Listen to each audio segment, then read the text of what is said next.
Hello and Happy New Year, and welcome to our first deep dive in 2022 with a team of HP Tango. It's very nice to be here with you.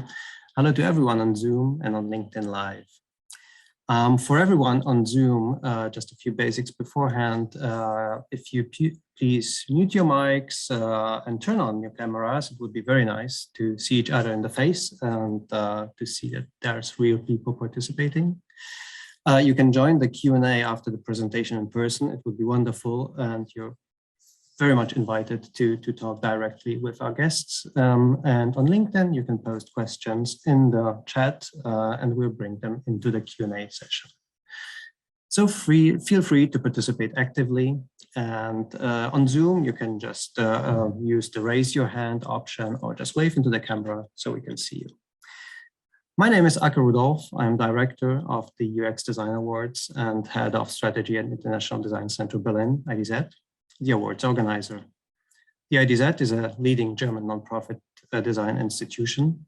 We are a professional association that connects designers, design consultancies, and companies with more than 50 years of expertise. Our mission is to promote design as a driver of innovation, both in business and society. And the UX Design Awards are our flagship format that promotes the power of positive, people-oriented design worldwide. So the awards are handed out by expert juries twice a year. The next call for entries will start on March 1st, so you can register anytime to participate on our website. So if you're working on some great experience projects, be it products, services, prototypes, or even visionary concepts, we'll be glad to see your work in the competition for the next best experiences worldwide. But we're here to talk about UX and to share knowledge in our awards design community. So welcome to our virtual event series. You can join us twice a month and meet different award-winning teams. Deep dives feature design professionals, and the talent tracks present up-and-coming designers from the competition. We invite you to discover different design approaches, learn more about product strategy and development processes, and to meet diverse members of our professional community from across the world. For more, please jump to our website and follow us on social media or LinkedIn. And now let me introduce today's award-winning case story, the Tango Smart Printer Setup Experience by HP. It's a completely new onboarding experience that revolutionized HP's approach to consumer office products. When it was submitted for the awards in 2021, it was a pilot project for a completely new product category.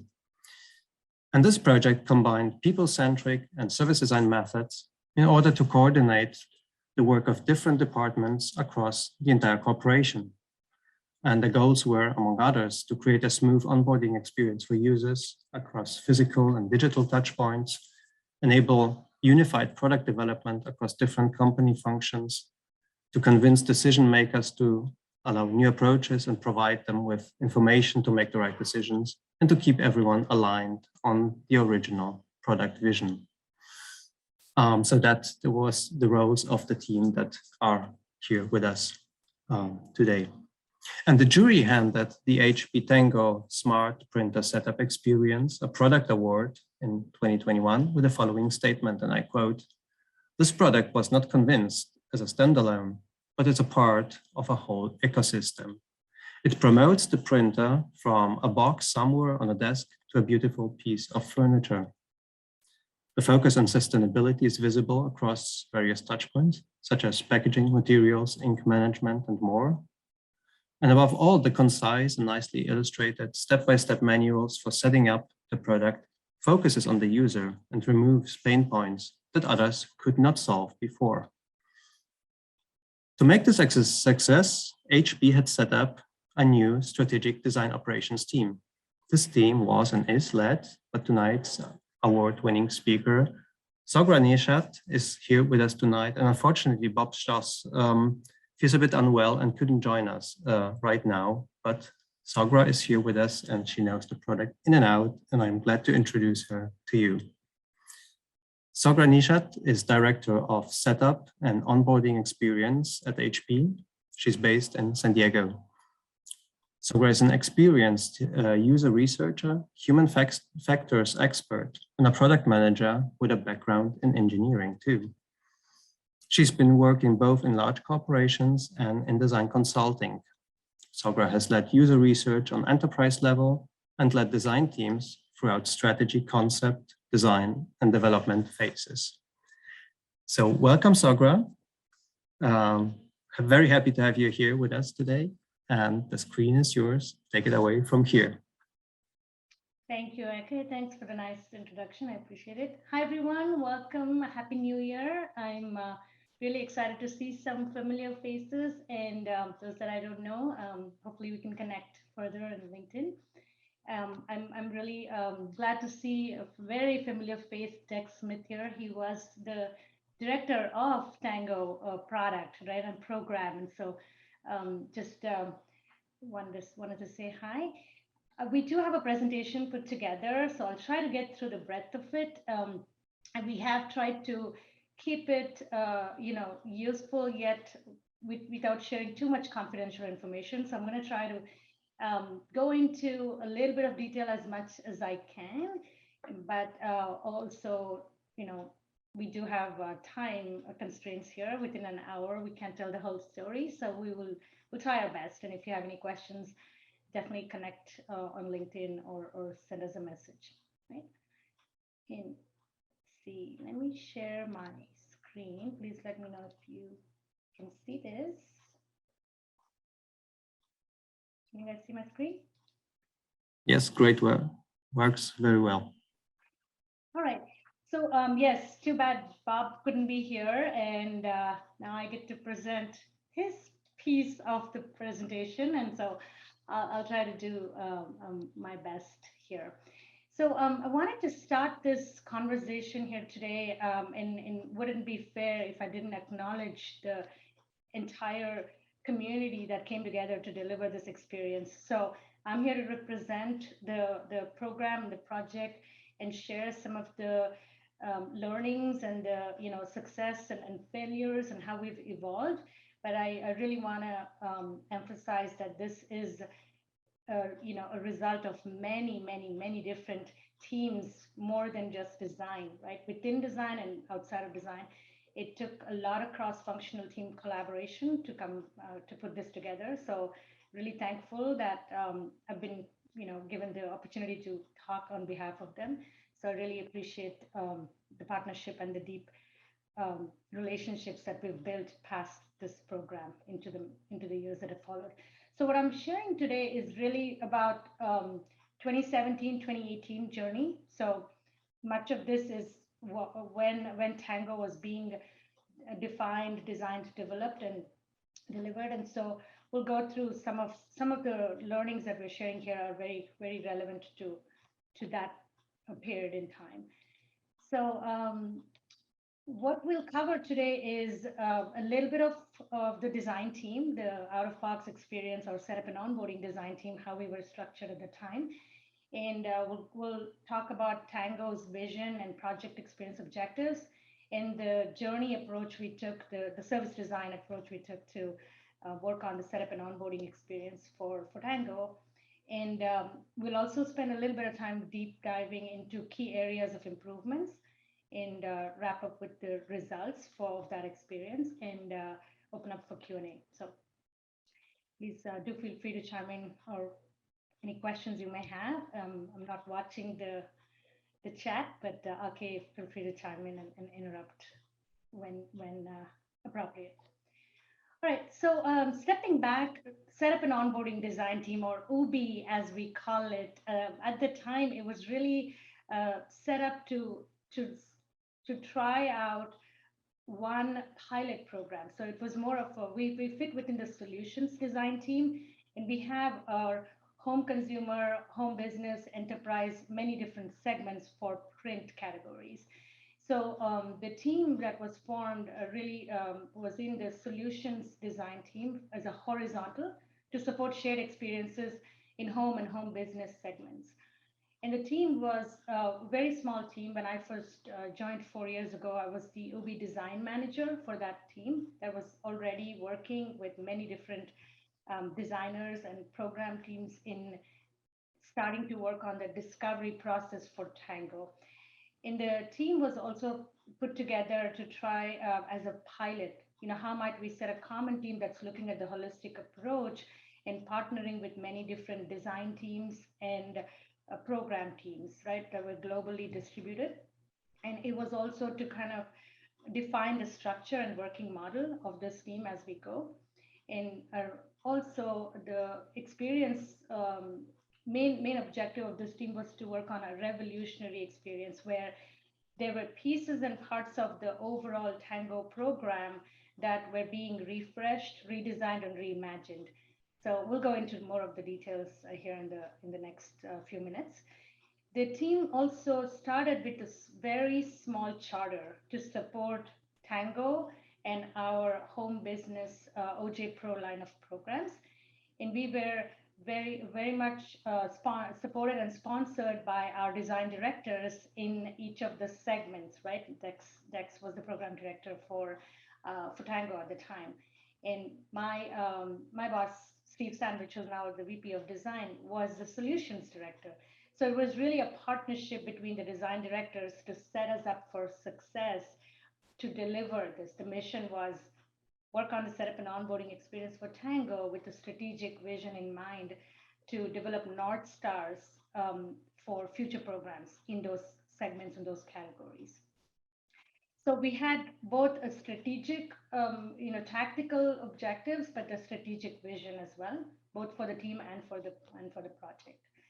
So how did we work through that, right? And so stepping back, let's look at Tango as an example. What was Tango meant to be? What was Tango going to be when it shipped, right? And this was during the product development process. And I've tried to keep this very high level and generic without going into too much detail. But at a high level, Tango was the first product designed for mobile first customer. And it was also, the intent was to deliver high value experiences such as setup and onboarding experiences that fit within our users' ecosystem.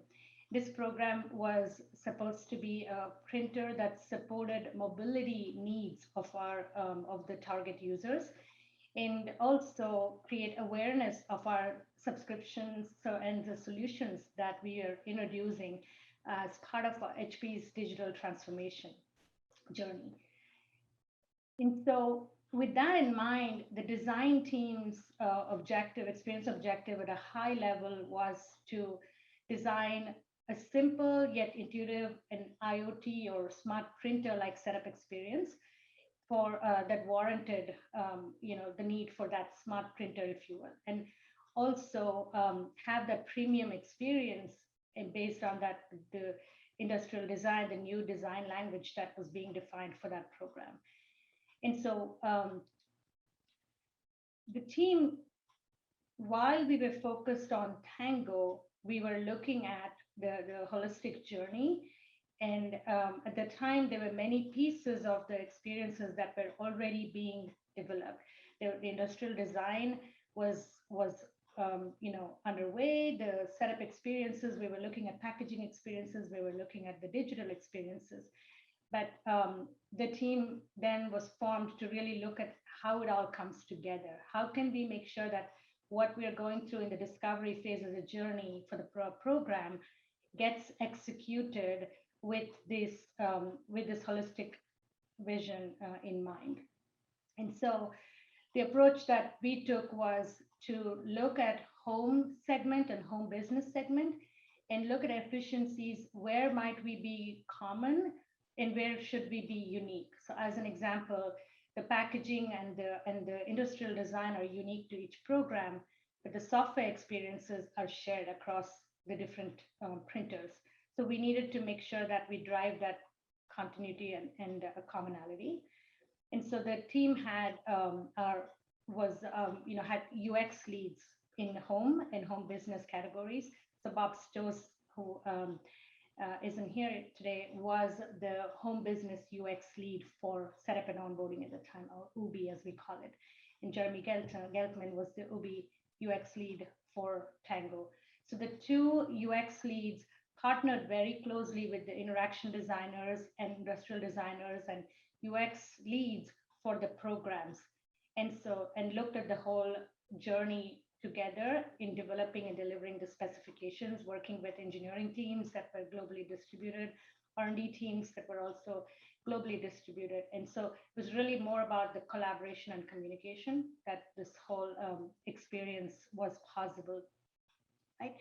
And the team also prioritized key areas of experience improvements and applied this data-driven decision-making based on the insights that we already had. HP has many different sources of data within quality, customer insights, design, in customer support. So we leveraged a lot of that information in addition to the analytics that we already had access to.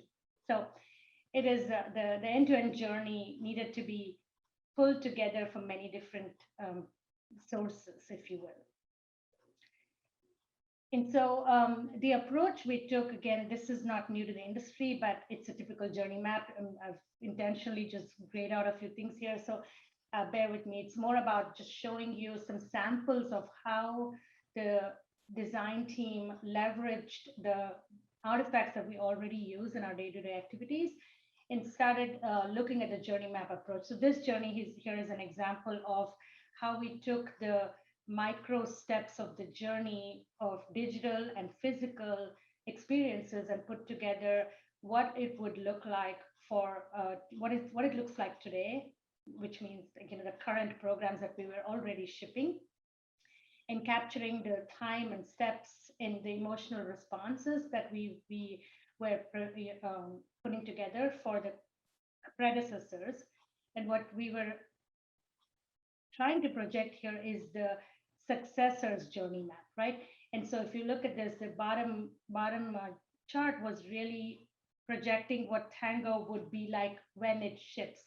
So when we were putting this view together, there was a lot of nuances here on expert assessment. How might we bring the data to show our teams that we need to partner with where their piece fits and how we needed to improve those experiences so that the overall journey is efficient, effective, and also delightful for our users.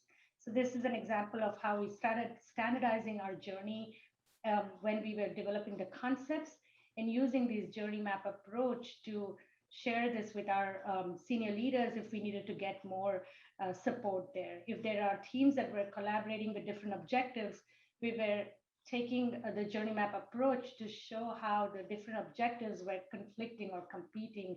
As an example, for packaging, there are teams that are tasked with efficiency and cost and effectiveness, but the experience warrant a different experience. So we were trying to get all the leaders together for faster decision making so that we're not competing with each other against usability, feasibility, etc. So we'll go through those examples here in the few slides.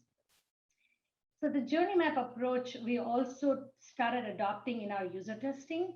So what you saw earlier, those micro steps that we were capturing, we also started using that in our research. Every time we were testing different concepts, we were always looking at the overall journey. Where are those investments, making a difference, or are they not? Because there are key investment choice points that we had to present to the senior leadership team, and it isn't just about $1 more or $2 more, times millions and hundreds and thousands of products. It does add up, right? And so how do we make sure that we approach the decision-making process with more put together with the data-driven approach? So this was an attempt to take the journey that we were already capturing, the time, steps, and emotional response, and then start introducing this in our research activities as well.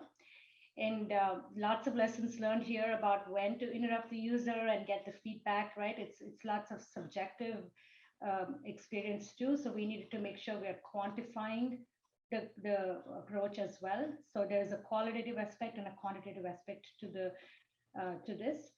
And so we've evolved a lot since this approach, and we can talk more about that too.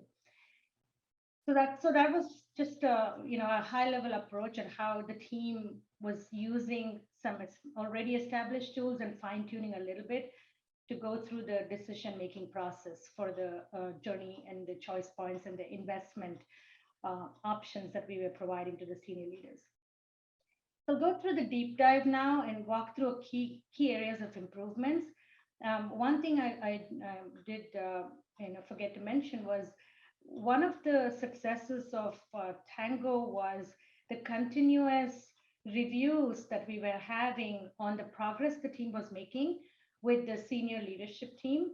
That was the reason for that was we needed to make sure that the decisions we are making are in alignment with the vision for where the program needed to be. And so there was a lot of engagement from senior leaders and our GM as well to an interest and curiosity on why we're asking for that investment choice points. And then the support we got from the different design leadership was amazing as well, because every time we were asking for some things, the first question was, is this what we need? Do we have the data? Is this going to be better for our experience? And so it was very much an experience-led conversation. And so it gave the design team a lot more opportunities, but also we learned to start working from a data-driven approach, right? Where we have a lot of data on our hands, on our access to it. It's simply a matter of going and getting that and putting together, right? And so we did leverage a lot of our partners to support us as well in those investment choice points. And we'll walk through that here in a little bit. Any questions so far? Comments? All right. So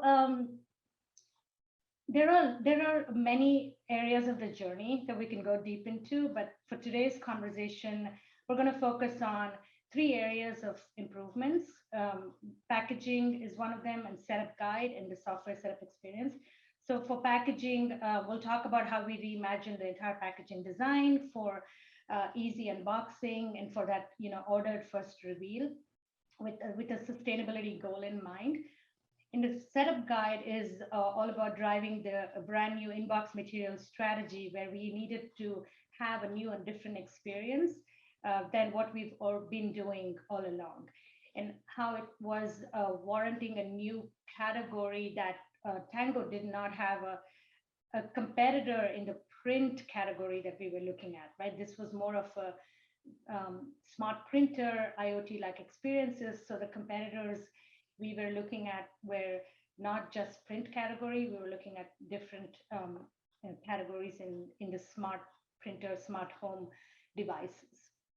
And then the software setup experience, we'll talk about how the entire journey was redesigned to move the steps where it made sense early and follow the user's mental model, and reduce and remove friction where necessary, so that the system did more work and it was less for the user. And that way we were able to pay more attention or get more attention from the user where we needed them to be. And so these are the 3 areas that we'll talk through. So packaging design. So for packaging design, I remember when we were working on this, the team was looking at a revolutionary experience for packaging. The industrial design was amazing. It was really very well put together, very well designed. It had a lot of experience enhancements that were already going in, such as having our guided lighting for where we needed the user to go and interact with the device itself.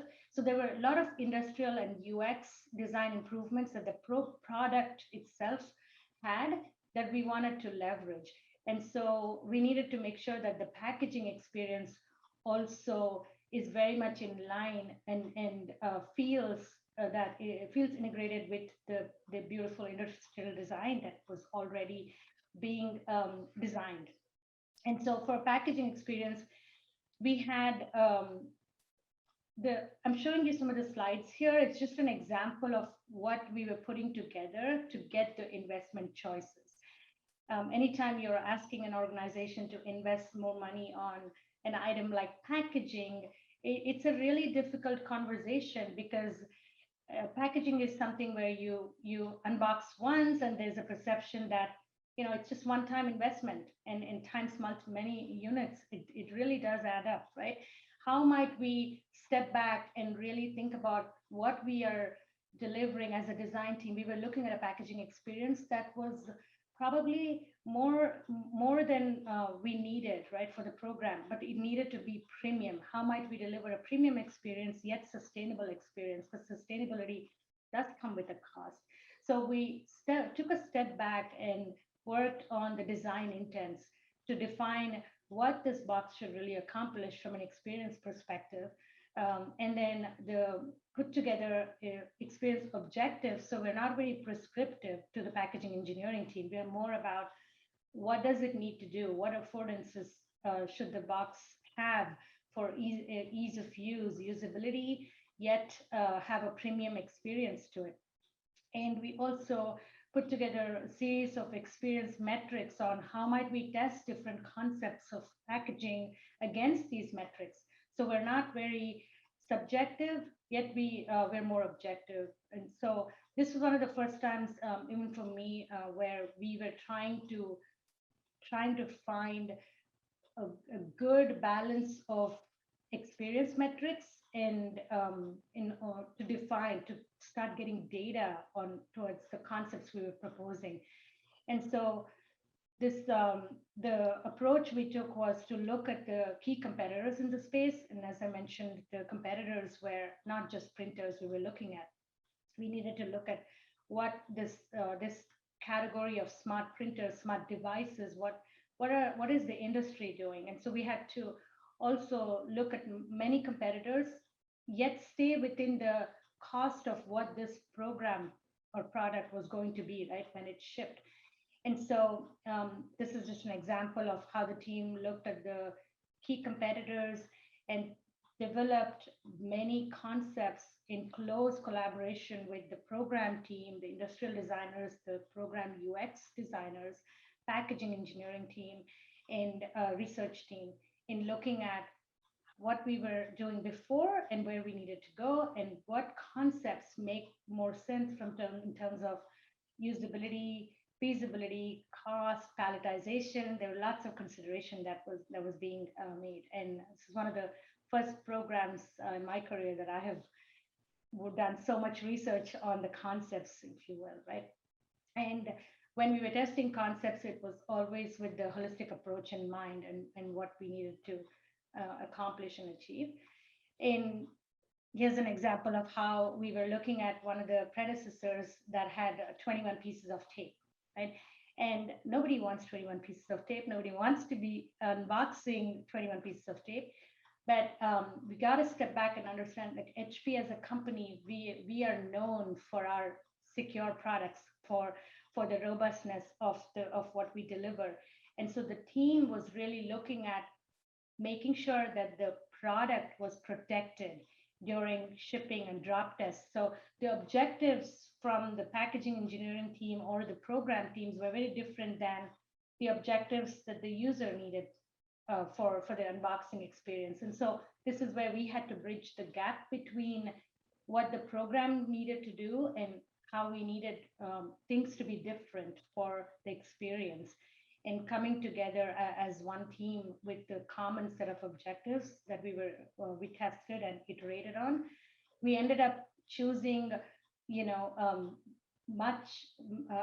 a packaging design that was little bit of an incremental investment from the predecessor, but it wasn't as costly as where we wanted to go. So, and it ended up being a good, I wouldn't call it a compromise, but a good happy medium of where we landed when we settled on this. And again, this was a lot of discussions, a lot of collaboration, a lot of meetings with our senior leaders to show how the packaging investment would really drive the overall experience of this is not just any printer, this is a smart device. Now you're entering the unboxing experience of something different than what they've always been used to, right? So we needed to change that mental model, if you will, of it's not just a printer, it's a smart device. And so the result was, a cake box like form factor, which was clutter free, and with the printer where we had the whole clean first reveal as an objective. And we also discovered a space that we didn't realize we had, which was the box lid. And so there are lots of conversations around what to put on the box lid, whether it should stay instructional or whether it should be informational or promotional. So there's a lot of good partnership between our marketing teams, our design teams, and the packaging engineering teams to ensure that we had a meaningful use of that space that we were all aligned on. And use of this space really helped us emphasize that this is a smart printer that comes with a companion app. And we'll talk a little bit about that mental model that we also needed to overcome that. Why do you need an app for setup? Why do we need an app for use? It was really a new and different paradigm, if you will. And of course, the sustainability aspect of this, where we needed it to be very, very thoughtfully designed, so we don't have lots of tapes and flyers and plastic that we were using. So we had to look at the overall experience of not just the outside structure, but inside as well. And this it's one of the few times where packaging is actually being mentioned in the reviews for printer. So we think we delivered a successful experience there that we're proud of. So now we'll walk through the setup guide or the inbox material strategy. And so same type of approach for the inbox material strategy. So the UBI or the setup and onboarding design team, we joke that we are not responsible for every delivery, but we're accountable for the overall experience. So it is really hard for a team that is accountable and not responsible for every delivery, which means we have to rely on trust, collaboration, partnership, credibility with the teams that are responsible for delivering this. And so this is an example of how we had to work very closely with our content management or content strategy team in developing the inbox materials for this program. As an example, we had different objectives, right? That the team supports many programs, not just Tango. So we needed to make sure that the experience we're asking for a smart printer is why is it new? Why is it different? Why is it warranting a different type of setup card than what we've always done before? So there's a lot of investment choices that we needed to ask for. So again, taking this data-driven approach really helped us drive those conversations, and having the support from the leadership team when we're presenting those choice points, when the teams are in conflict of objectives, really helped drive that decision making.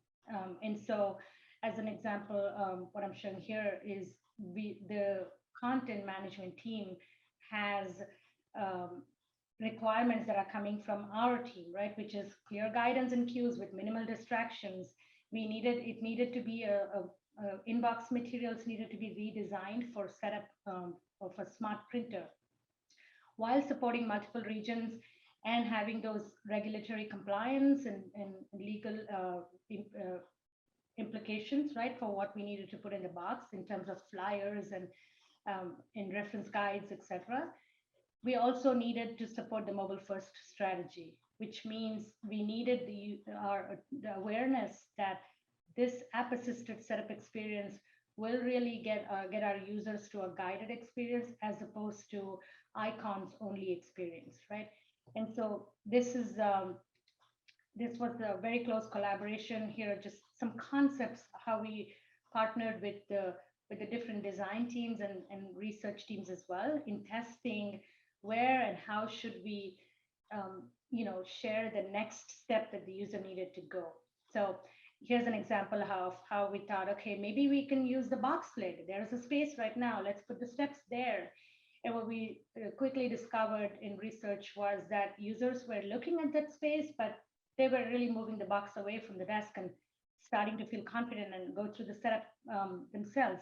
And so that didn't work out really well, but we thought that, okay, they're paying attention to that area. Maybe we needed to create awareness of the app there. And so that's how we kind of evolved on that space.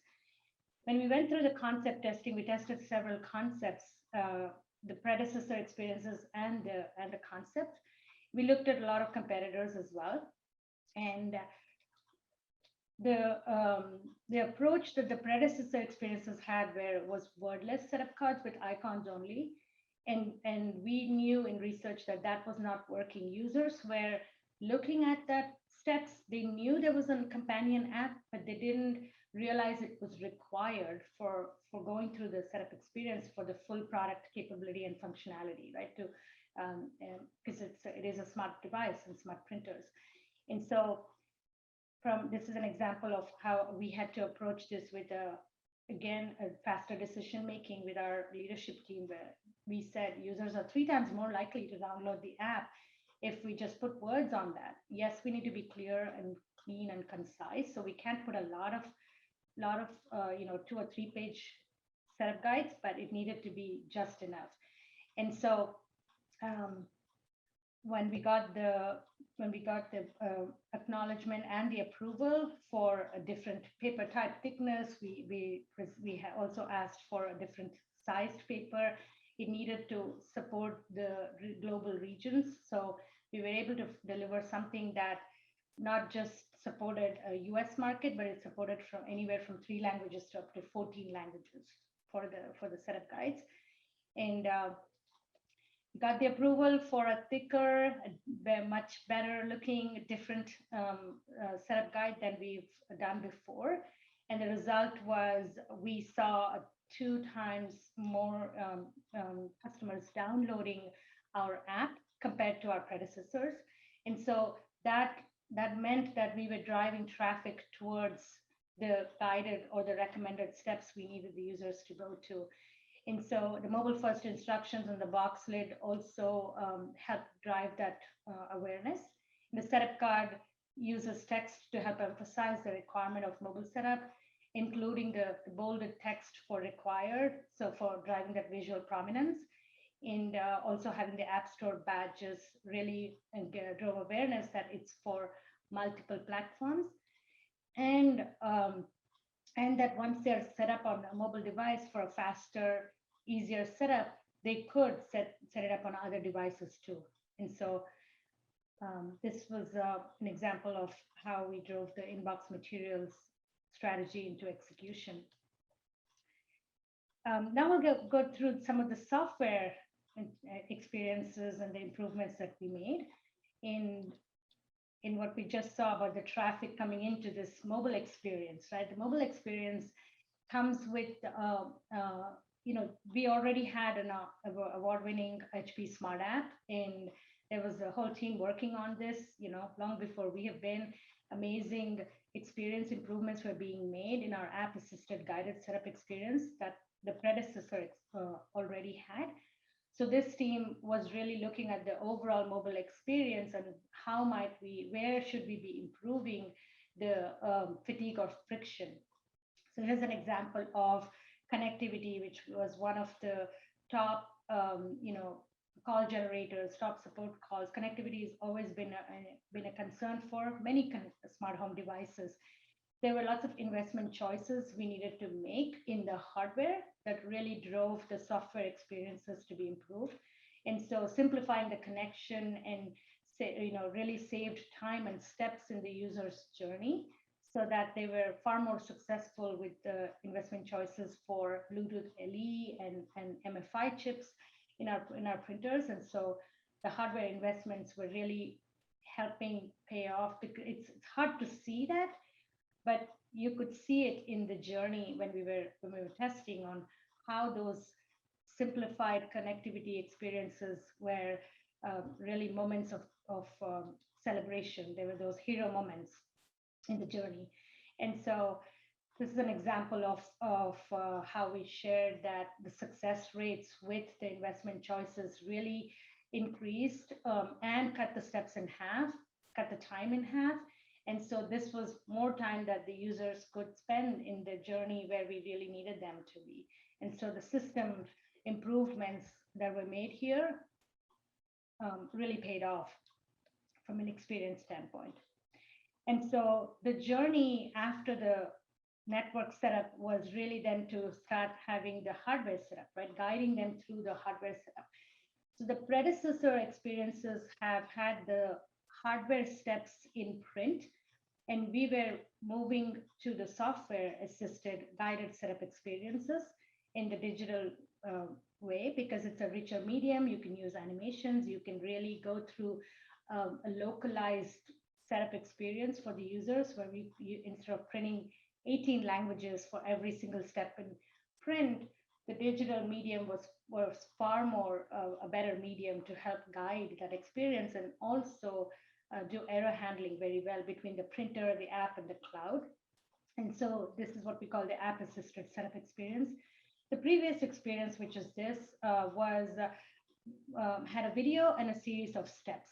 So the content was overwhelming. The instructions in the video could not be viewed simultaneously. So there was also, when the guided steps were launched, it was a full screen video that the users had to follow. And while it was a far better experience than the previous gen printers, we wanted to improve it further. And so the entire experience was redesigned to what we call app-assisted guided setup experience 2.0. And this one is an example of how we optimized for mobile with animations instead of videos, and we broke the steps into micro chunks and paired that with steps that synced between the printer, the app, and the cloud itself. So we knew at every step of the way where the user is and where we guided them to go. So if there's a paper that the user needed to load, the printer lights up in the paper area, so they know where to go. And so the team did a lot of research and lots of concept testing to settle on this design, which really saw a very much integrated experience throughout the journey. And the simplification was easy for going through the setup experience and easy to retain with less cognitive overload. Now, the next step was all about account creation. Account creation is one of the challenges and barriers where you don't need another account for, why do I need another account? I already have an account. Why is HP making me create an account? So there's a lot of questions, right? But we really needed to show the users that this cloud connected experience has a lot of benefits. If the printer and the knows what the user is doing, there's a lot of cross collaboration that can happen between the printer, the user, and the app and the device. And so we worked a lot on the value prop of the screen. While it's just one screen, we tested in many different regions on the value prop of what would an account for an HP account provide, what's the benefit of the account to the user. And the previous flow too, the users were opting out of the accounts where the value prop wasn't clear. So we did see there was a lot of drop-offs in the account creation. And so with all the enhancements that we made to the flow and improve the value prop, we saw a significant increase in the account creation process. And we continue to iterate on that. The next step was also about enrollment into subscription services. So we needed to make sure that the journey on where this subscription services awareness and enrollment happen is in a place where it's where our users wanted it. There were previous experiences that felt like it was a marketing offer, and users were dismissing account creation because in their mind, they're here to set up the printer. And so the journey was supposed to be unboxing and setting up and then exploring, right? They wanted to explore the offers after a certain period of time. And so we carefully redesigned the setup experience for enrollments, where we integrated the whole experience with the guided hardware setup, which we just walked through before. So the overall experience needed to fit within the setup experience.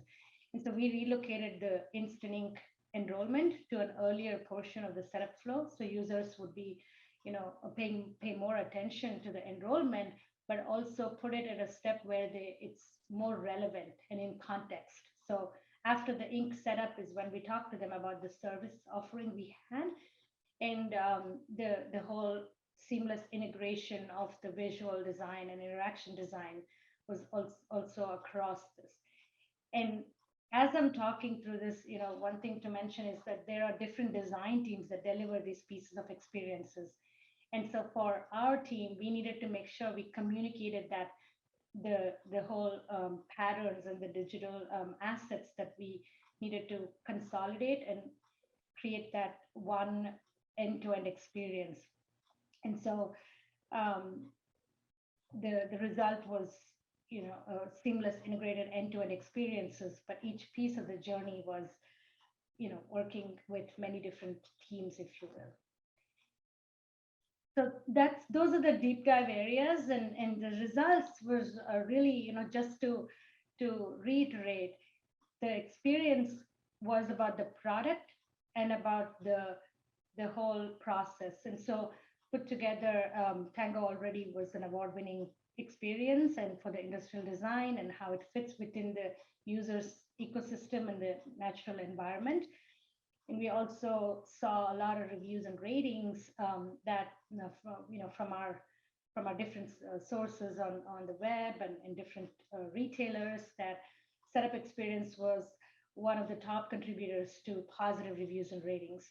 And so we also saw that at launch, Tango was 4 to 5 star ratings and won Amazon's Choice Award in 6 different countries. So there's a lot of recognition in the field as well from our users. And to sum it up, it was a big journey. There's a lot of learnings in that we've applied over the years now and evolved from it. And so this hopefully this was useful to you all, and I would love to hear if you have any questions, comments, or similar experiences, and open it up for Q&A. Thanks so much, Sogra. It was wonderful. Oh, thanks. So to everyone, you can join in freely, wave to the camera, just ask your questions. I already received a couple, so I would just bring it in, Sogra, if you don't mind. Yeah. And also, I think there could be a talk starting between two participants on Zoom, because Belin Berisai, who is on the call, he asked with the first question, and of course this is a very key question nowadays, is how much focus was put on sustainability. And Dex, you are here also on Zoom. Maybe you would like to answer personally, because you answered on the chat that not just on the packaging, but on the product itself. So maybe you would like to explain some more on this. Well, one of the things that this product was focused on early career millennials, and so sustainability is really, really important to that particular target customer. They get it, right? And so some of what Sogra talked about in terms of the packaging, we learned, we had these preconceived biases about what premium meant. And what we learned in research that Sogra's team led was that early career millennials, they perceived craft boxes and more paper pulp kind of inserts and those sorts of things as premium. So it kind of solved, it was sort of two birds with one stone. We actually accomplished a lot of the sustainability goals and won that audience over with something that they saw as premium. So there was a lot of emphasis there. And Sogra's not here to talk about the product, but the product had probably the best at the time mix of recycled plastics used in the internal parts and those sorts of things. So there was, throughout the entire program, it was a big deal. Right. Yeah, and Thanks. I think, Yeah. you know, same thing about the whole, you know, number of tapes, single-use plastic. So there was a lot of focus on minimizing waste there, so that how might we use the existing packaging for securing the product, as opposed to adding more tapes to hold it together. And so there was a lot of emphasis on reusing much of the package itself for securing the product in place. So, just an example. And paradoxically, in our prep talk, you taught me, which was flabbergasting to me, that developing this more sustainable packaging was actually more expensive than using the standardized one, complete with plastics, tape, and styrofoam, etc., which is mind-boggling. But it's very bold that you took this step, because looking at the output, the numbers of the product, it certainly makes a difference. There is another question on sustainability. I understand it was one of the project's key goals, not only UX. The question was to me, how did you justify these elevated costs and get a green light from management? Is there one trick that you used? Not one trick, many different tricks, and also you know, just different personality and as well. For packaging, really we got a lot of support from my manager, and he has a passion for packaging. And I remember at the time it was like, you know, there were a lot of conversations around how do we show value in the investment choice fund for packaging. But it's one of the first touch points, right? When you get that home and that feeling, that excitement that you have about this device that you want to go through, nobody wants to get stuck with opening multiple things and discovering where they needed to go. And so we really drove home the point on clean first reveal, in inbox materials being layered appropriately. And so showing a lot of concepts helped, and having that research to back that up as well. And then where the less time spent in packaging is more time spent in the software side that we needed them to be, where really, you know, what we use as a support for that. And we had a lot of collaboration with the packaging engineering team too. So that really made it easier for us. Not easy, but easier. So. Actually, there was a question that follows up to this from Patrick on LinkedIn. He asked, how big was the packaging design team? Can you comment on this? I don't think we had a packaging design team. Yeah, so that's the answer to it, really, because the team worked through in collaboration. So we had visual design, industrial design, and UX that worked hand in hand with packaging engineering team. And so we've always talked about having a packaging designer on staff, but we're working towards that. But right now, the focus really was us working together and in partnership with the different design teams.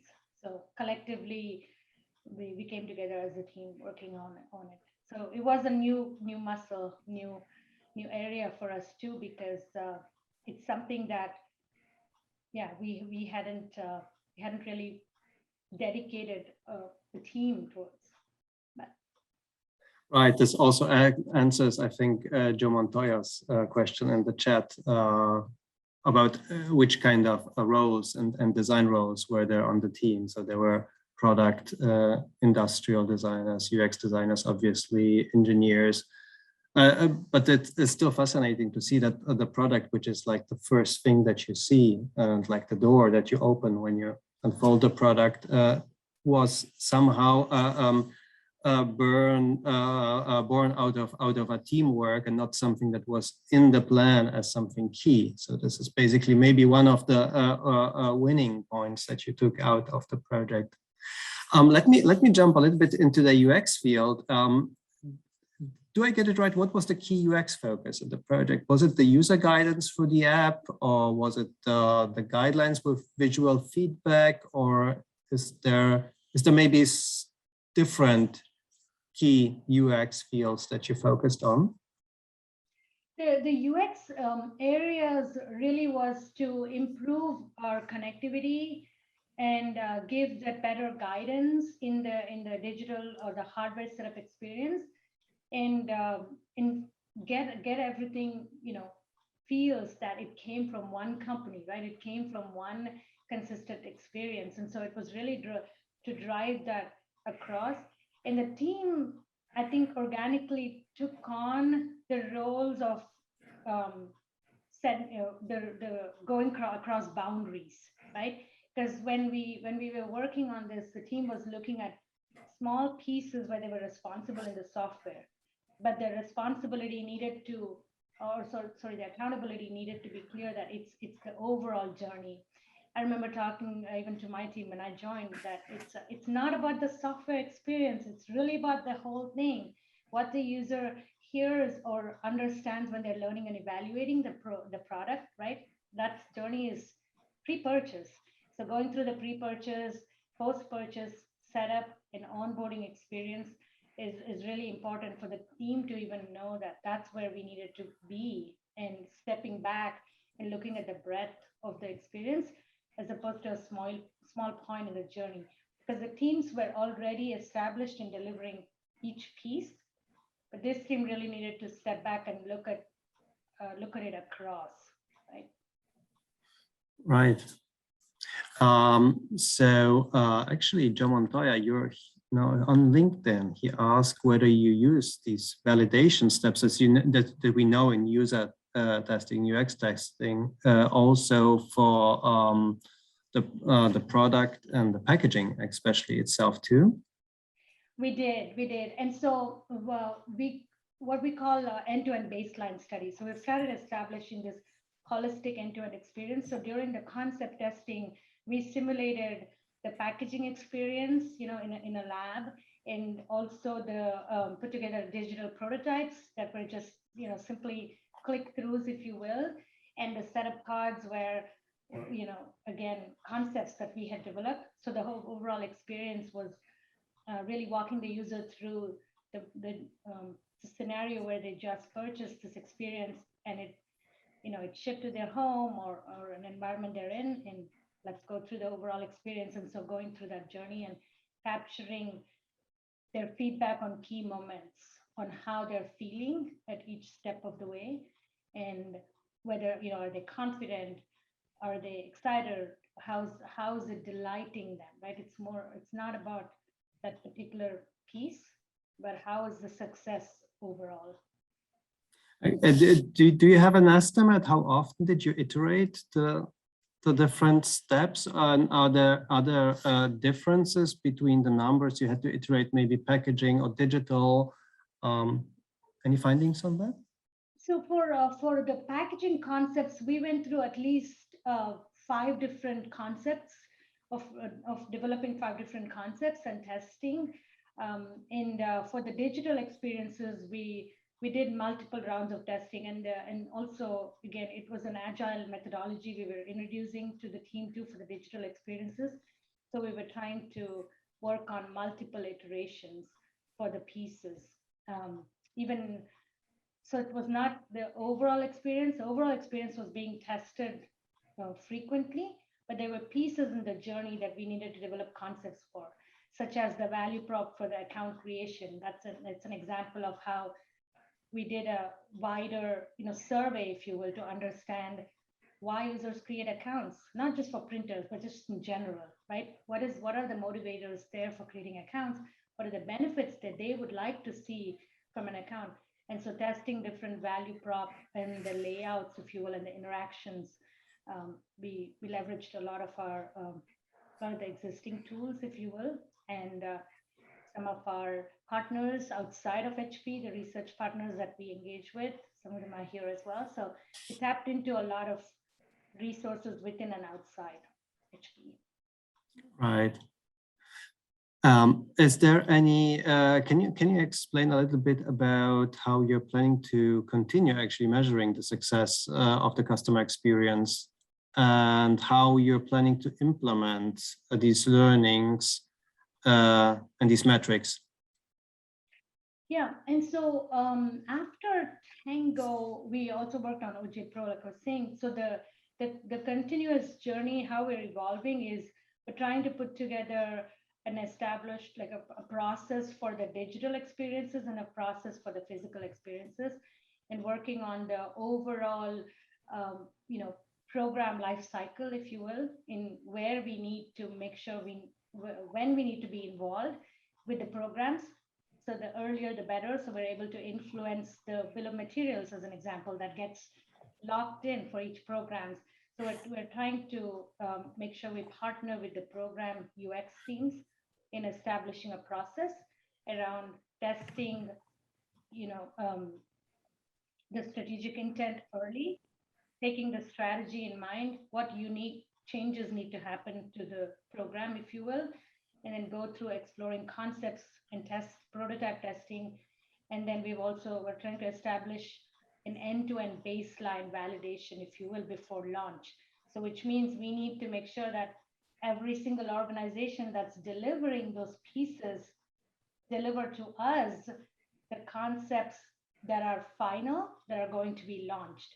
So it's a lot of collaboration and the coordination that needs to happen. And so we're working on our design operations to ensure that the teams outside of design are aware of what research do we need to conduct and what do we need from each of the individual teams, if you will, and when. And that's work in progress, but it's definitely better than where we were 4 years ago.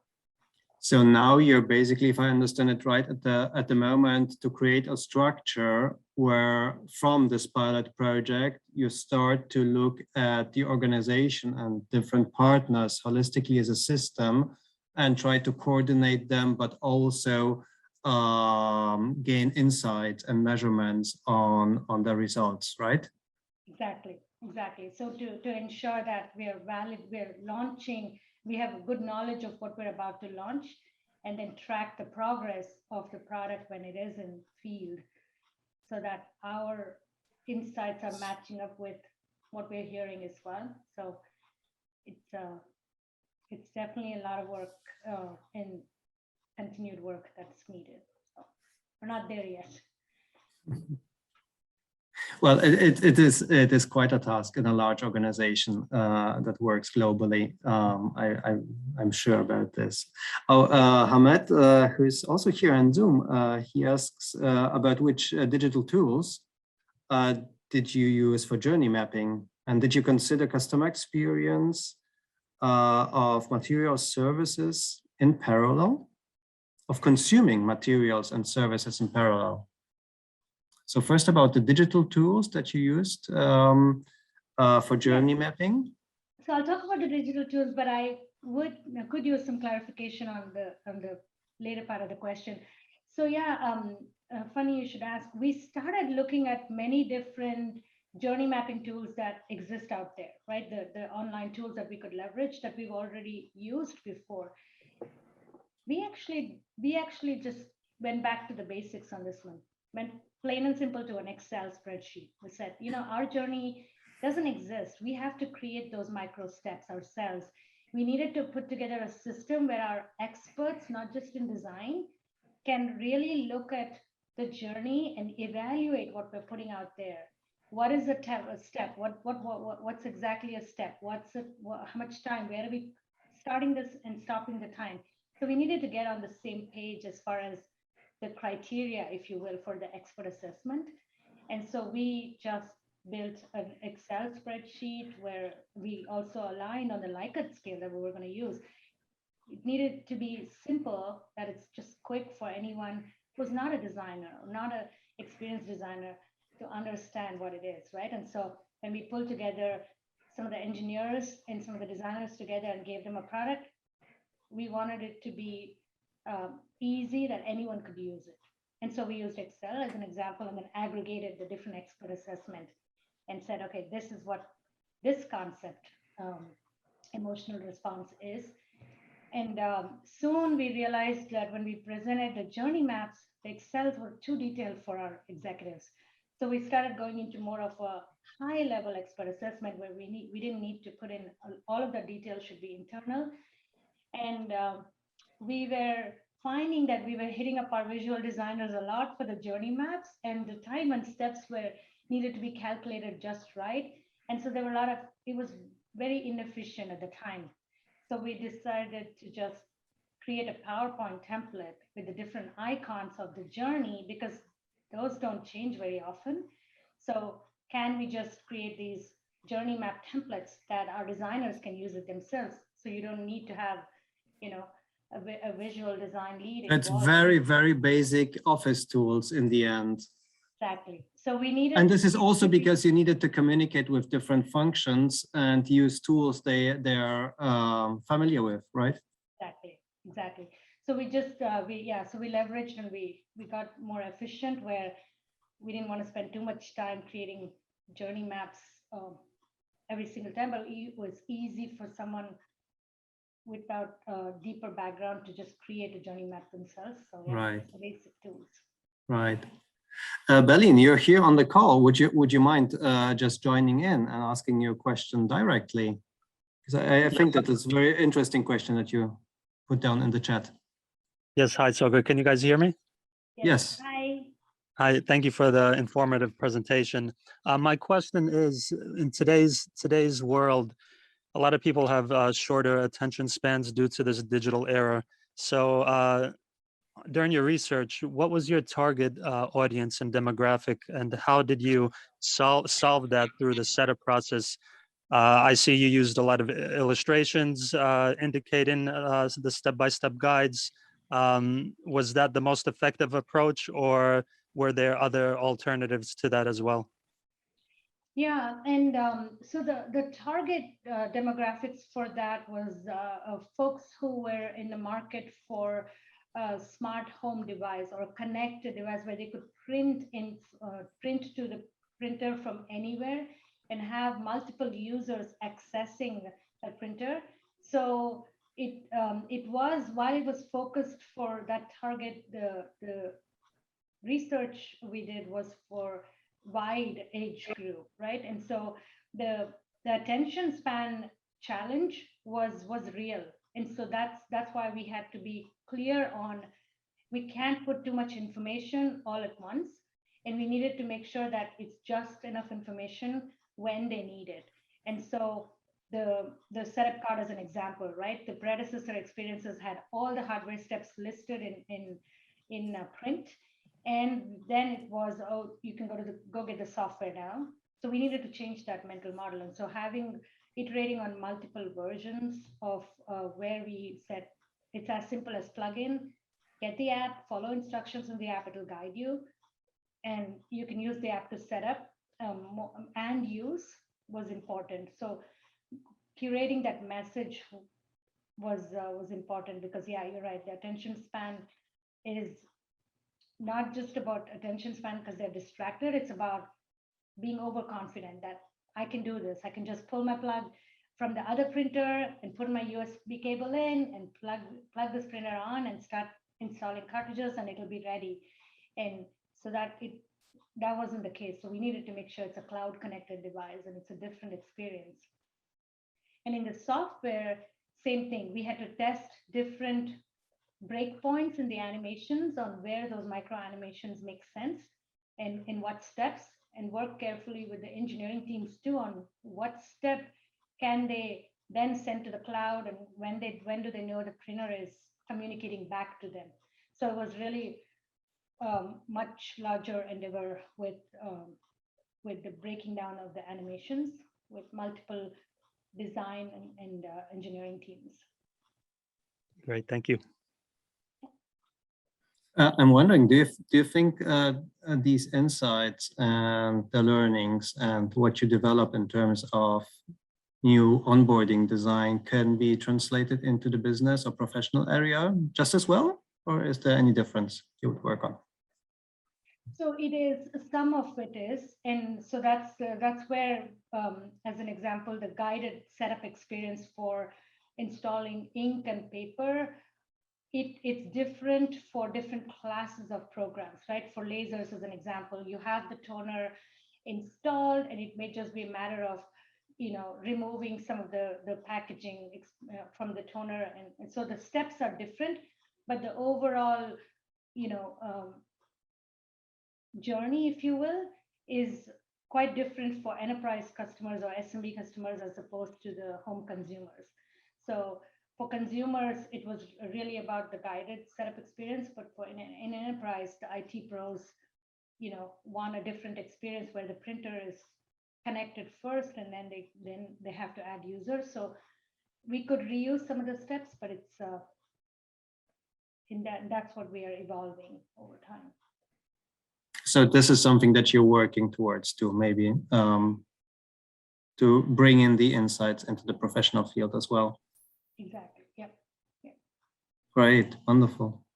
I don't want to take too much time, and it's been an insightful presentation. But I'm actually just to roll it up. I'm wondering, because you said that the role of your group, of your team is changing. You're rolling out into different responsibilities than when you started as a small team.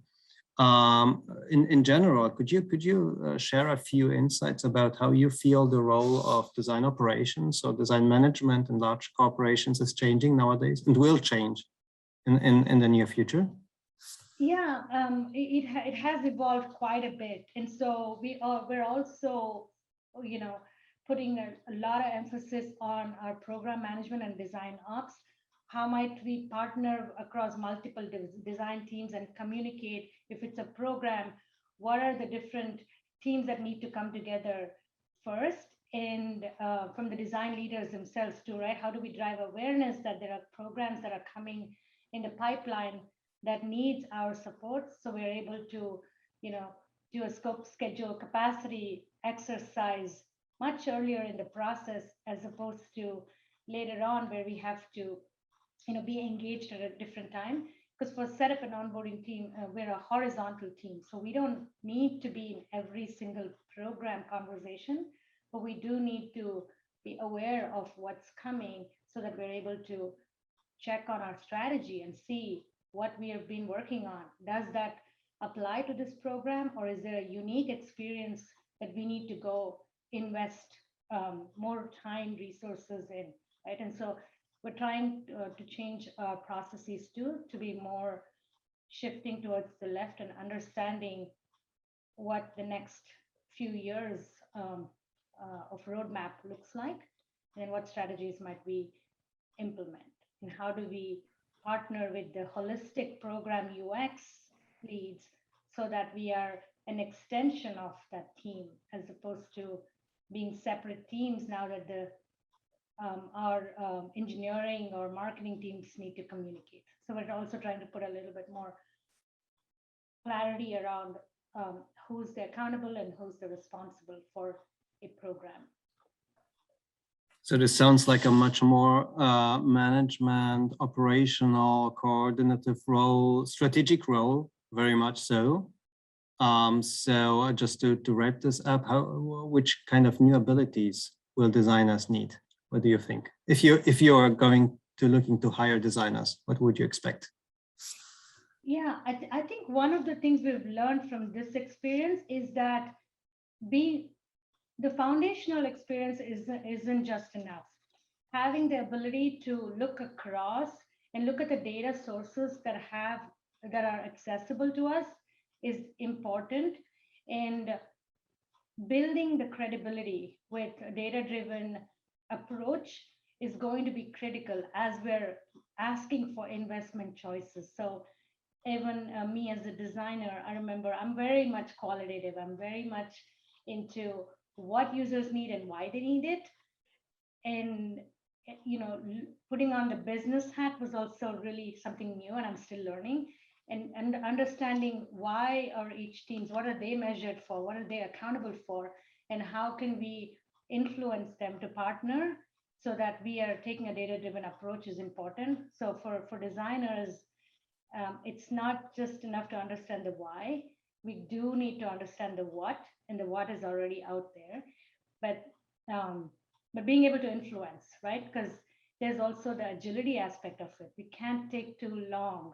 I remember Steve has my boss, he has a lot of background on analytics and data, and every time we were asking for some choices, it's like, but why? I'm like, because this is what we saw in the research. It's like, right, but how does it translate into the millions of customers it's going to touch, or millions of products that we have to ship? And so being able to partner with our analytics team really helped us understand the magnitude of impact we can have. And so for designers, being able to predict the magnitude of impact, right? Taking the business KPIs and success metrics and connecting the dots between the two is going to be critical. Right. So it's the old show, don't tell, rely on facts, present also research, but add the power of design to visualize and to make tangible what you're talking about.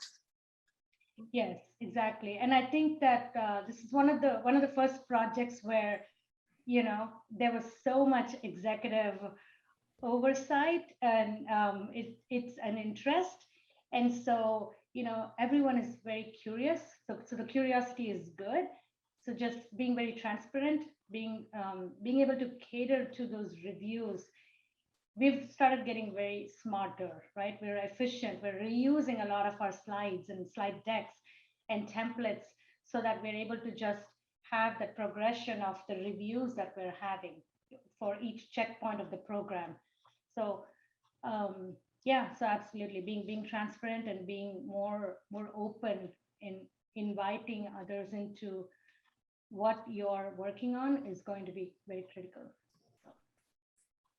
Wonderful. So it's also about transparency, of course, and teamwork, and of course also about convincing people who have a leverage, convincing your leaders and heads, and also in your case, wonderful that it started out with support from management and from the top of the company, because without this it would have been extremely difficult.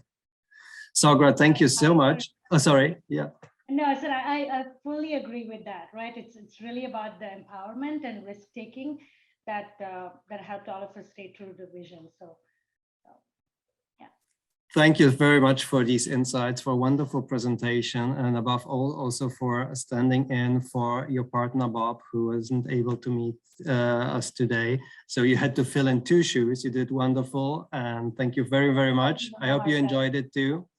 To all of you out there, if you want to know more, please feel free to reach out to Sogra and Bob, perhaps over LinkedIn, which is very easy.